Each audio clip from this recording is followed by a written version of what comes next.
So I was scrolling through social media today and, looking through YouTube and Twitter and whatever else. I just like to scroll through, see what kind of news is happening for the day. That's typically how I made my other videos. I was looking online and I found things to talk about. Well, today I was looking through YouTube, and in my recommended, I had a video from The Quartering talking about Tim Pool and his show, Timcast IRL. Now, in this video, it breaks down this article that I have on screen here, except The Quartering doesn't really add a lot to the conversation. It's like a 12-minute video just talking about how, they're wrong, this, that, and like he doesn't really add anything to the video, and he barely goes through it. So I thought, why not? Let's make a video. Let's see if I can actually add something to the conversation. And yeah, so here I am. Let's get into this. So what is this article about? It says YouTube profiting from Timcast IRL study finds. Really, YouTube is making money off a YouTuber? That's crazy. That's crazy how that works. Timcast IRL, a live stream that serves as a soapbox for the anti-democracy hard right, generates consistent profit for YouTube through the company's super chat function, according to a new study published by the Institute for Strategic Dialogue, ISD. So I don't even know why they're making that point off the bat. Obviously, someone on YouTube is making YouTube money. That doesn't make sense. I'm sure even my videos that aren't monetized to some extent are making YouTube money when people watch it. Like, that's just kind of how that works. You're on YouTube, you're making YouTube money. That's just how that works, regardless of if you're doing things that are bad or if you're doing things that are good. You're making YouTube money. That's just kind of how the platform works. I don't really get the point they're trying to make there. YouTube super chats and super stickers function enables viewers to pay money in order to push their comments to a more visible position on the site during each live stream. ISD study. So the study that they're talking about is right here. It says I could download it. I didn't want to download the report just because I'm going to go ahead and read this right here just because this whole thing here is stupid. In collaboration with the Southern Poverty Law Center, ISD conducted research to examine the use and misuse of the YouTube Super Chats, a tool that allows creators to monetize comments in their live stream chat feeds that are increasingly important sources of revenue for both YouTube and creators on the platform. The report features 3 case studies examining popular political commentary and content channels, Timcast IRL, the Young Turks, and Right Side Broadcasting Network. In the past, super chats have been used by extremists on the platform as a source of generating revenue, and this report demonstrates super chats continue to enable creators and YouTube to profit from comments that promote violence, conspiracy theories, and misinformation and hate. Well, obviously, I mean, anyone can comment whatever they want, and just because they paid for it to go up higher in the list doesn't necessarily mean anything. What is Tim supposed to do when someone makes a comment like that? Like, oh, that's a bad comment, let me just send their money back. No, last I checked, Tim as well as myself are for freedom of speech. So as long as someone isn't calling for an act of violence, I'm pretty sure he doesn't mind what they're saying all too much. And if they are saying something that's wrong, he, in my experience, has always corrected the super chat for being wrong. So I don't really get that point either. The report features 3 case studies of popular YouTube highlights YouTube's failures to effectively enforce its own community guidelines on super chats, and includes recommendations on how the platform can address this enforcement gap. I'm not really sure what it means by enforcement gap. There's always going to be ways around enforcement. Plus, Tim during his show even has like his own filter for what he will read and what he won't read. He'll go through the super chats and he'll pre-read them before he just blurts them out 90% of the time. And if it does say something that he deems as too far, he just won't read it. Now, can you read down in the comments like what people are saying? Obviously, but I can do that on any YouTube video. I'm sure I could do that on this article. I can go down and read all the hate comments and read about how people want to hurt each other. That's just the internet.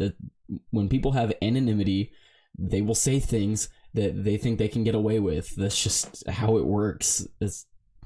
I don't get it.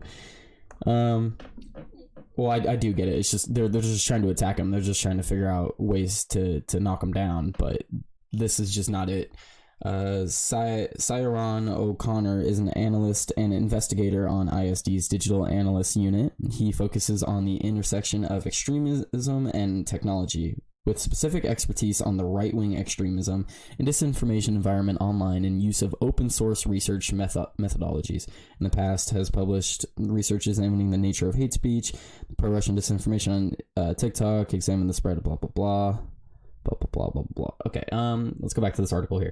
So yeah, it says ISD's study demonstrated that across 100 videos on Timcast IRL channel from October 2020 to November 2021, the channel pulled in $219,412 through super chats, sending $65,000 to YouTube itself. Why are they bringing that up like right off the bat? So it's talking about how, oh no, he's getting comments that are generating hate and all this other stuff, and they're using the super chat function to spread misinformation and hate.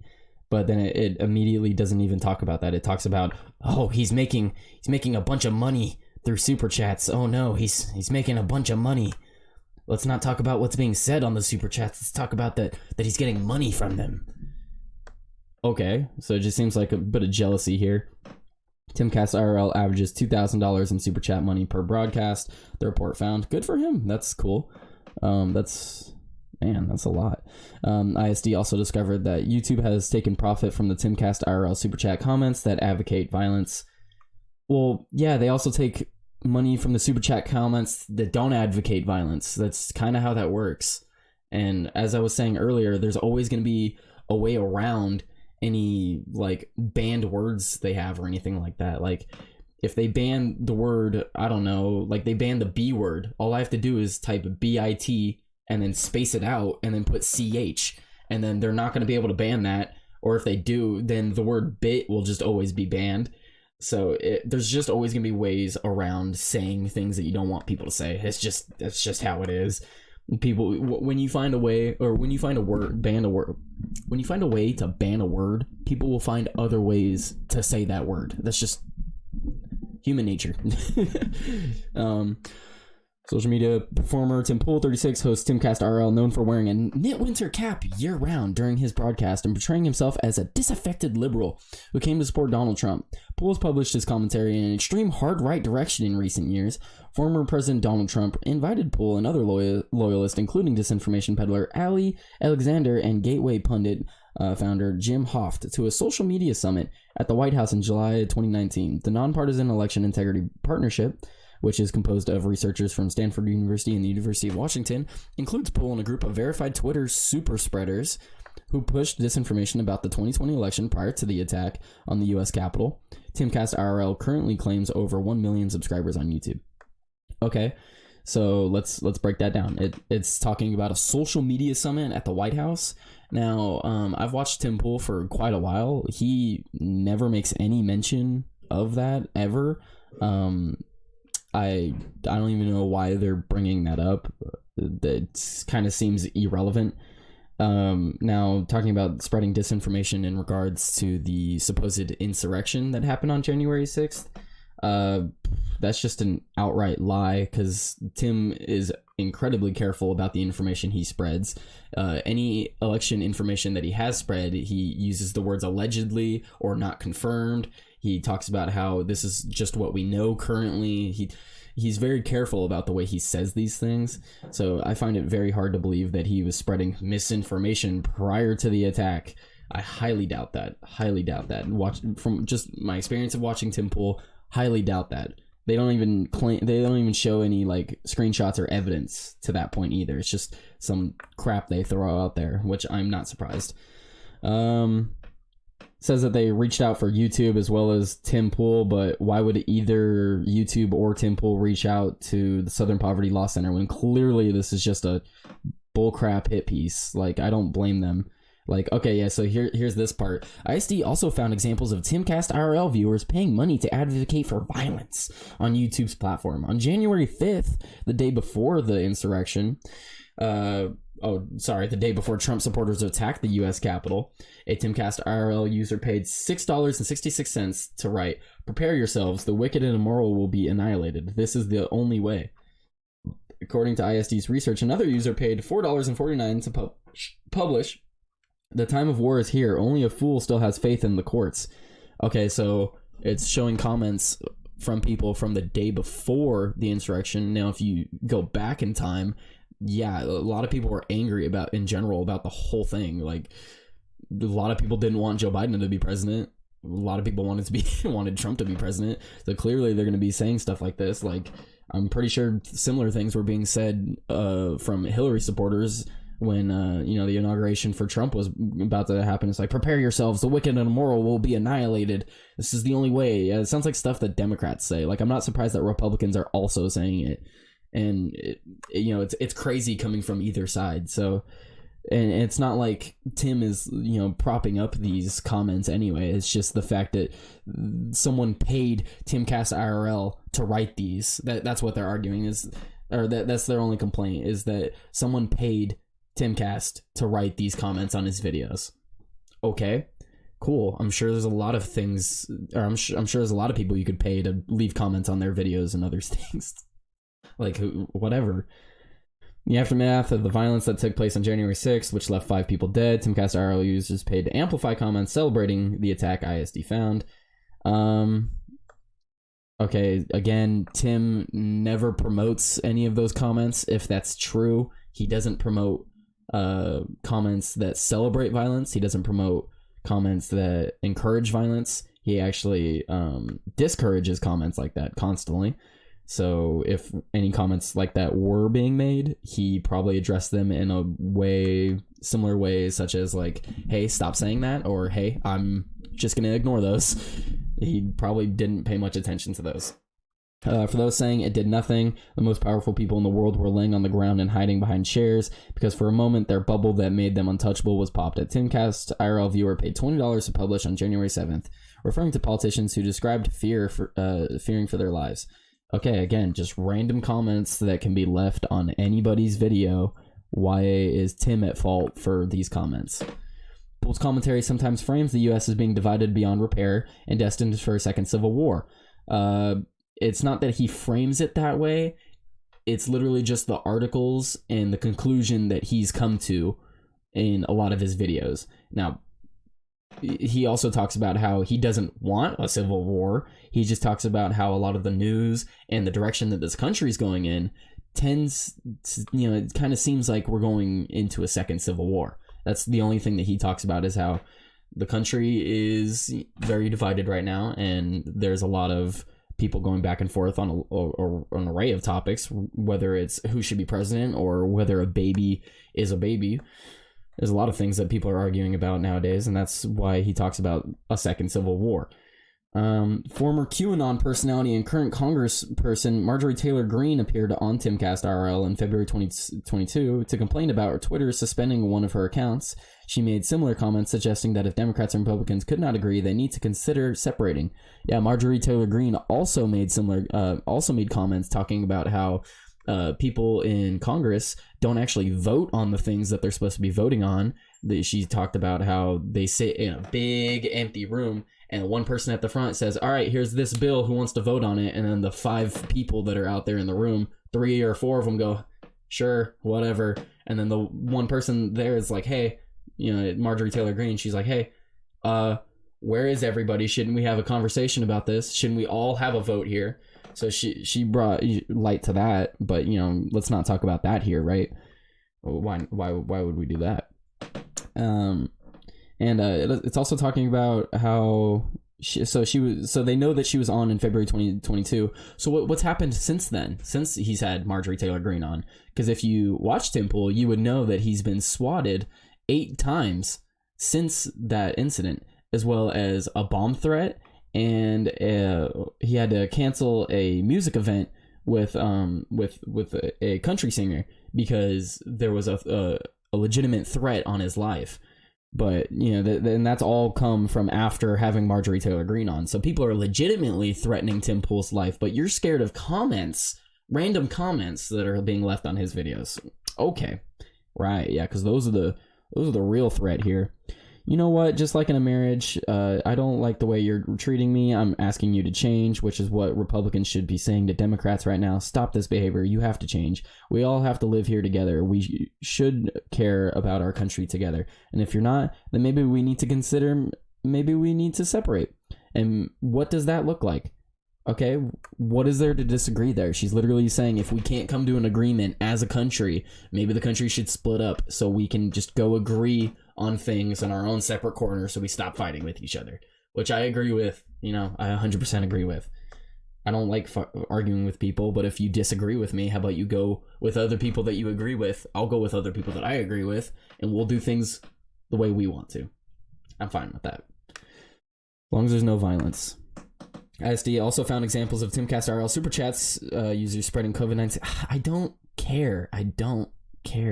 And making racist commentary. Okay. I don't care. Tim himself doesn't promote any of that. Same thing, he clearly pays $5 to list a man's name, home address, and birthday. So someone doxes someone in his comments. Okay. That's horrible. Don't do that. That's all he can say. That's all he can do. Maybe he can delete it, but is he going to delete it in the middle of his show? He's like, oh, hang on, guys. Hang on. I got to stop the show. Let me hit pause. I got to go delete a couple of super chats real quick. Someone said a mean, nasty comment. I got to go delete it. Let me just stop the show. Stop everything I'm doing. Let me go stop this person from speaking. No, he's not going to do that. Why would he do that? That's freaking retarded. And then it's talking about having other people on the show. Yeah, Tim has all kinds of people on the show. Bull has attracted the interest of researchers who cover the far-right extremism in recent years by lending his highly trafficked YouTube platform to reactionaries that social media companies have suspended. Yeah, because Tim wants to have conversations with people. As I've mentioned in previous videos, you banning someone from Facebook, from Twitter, from YouTube, from wherever, doesn't matter. They don't just go away. That person still exists in real life. Their opinions and their ideas still persist. If you want someone to change their mind, you banning them is not going to get them to change their mind in any way. It's just going to reinforce what they already believe. So Tim has people on his show all the time to talk about what they believe, to talk about what he believes, and to have a conversation. And that's what we should be doing. But, apparently Southern Poverty Law Center doesn't want that. And then they go on to talk about all the people that he's had on. He's had Alex Jones, he's had Jack Posobiec. All these people are so evil and so mean, blah blah blah. And it's just whatever, dude. It really is. This just a horrible hit piece. It's not that good. There's nothing here to even damage Tim Pool. I don't get it. I really don't. They're mad at random people making random comments, and Tim Pool making money. That's what this article is. It's Tim Pool making money and people on his YouTube channel making random comments that he can't fully control. That's what this article's about, and that's what they're mad about. But, while Tim has Jack Posobiec on and Alex Jones on, he also invites, an array of people from the left as well. But as he has said time and time again, they just refuse to come on. So if you want Tim to have a more diversified guest list, maybe more people from the left, from your side, Southern Poverty Law Center, maybe more people on your side of the aisle should come on his show and argue a lot of the points that he makes, because there has been few and far between for people to come on his show and to argue their point of view. Because in general, the point of view that Tim Pool argues, I tend to agree with Tim Pool on a lot of things. And, people go on there and they have conversations with him and they tend to agree with him on a lot of things. Because if you just sit there and have a conversation with someone, it's a lot different than just sending text messages back and forth or getting a clip out of context here, a clip out of context there, responding to that. But no, we need more people to come on to Tim's show and have conversations. That way articles like this make even less sense. Because yes, Tim Pool has had some, more far right leaning people on. I wouldn't even call them far right, just more right leaning people on. Tim does espouse more right-leaning views as of late, but they're only right-leaning views now because the left has gone so far to the left. They did this. Here's the middle. here's the left, and they moved the middle to the left because of how far they went. So now all of Tim's center opinions are now right-leaning because he's no longer in the center because it got moved. But I'm going to go ahead and leave it here. I think SPL, the Southern Poverty Law Center, terrible article, not a lot of evidence here. Garbage as usual from these people. I'm going to go ahead and leave it here. If you don't know who Tim Pool is, please look him up. Timcast IRL, great podcast. Tim Pool, Timcast, great shows. They do content similar to what I've been putting out. It's actually where I got a lot of my inspiration from was Tim Pool. So obviously this video is going to be a little bit biased, a little bit. But Tim's great. He tries his best at setting records straight. He tries his best at, speaking the truth and, staying true to himself. And overall, I think he's just a great guy, and he doesn't deserve articles like this. And it's just a terrible article. Like I said, they're just mad he's making money, just mad he's getting attention, just mad that random people are making comments. I'm going to leave it there. If you want to follow me on Rumble, here's my Rumble. Apparently, I misspelled Guckle. It's got a K in it instead of an L. So if you want to follow me over there, there's the name right there. Apparently typo. Here's my YouTube if you're on Rumble. It's Guckolt Bear. Then if you want to follow me on Twitter is right here. Here's the Twitter. I'll leave it there. Peace out.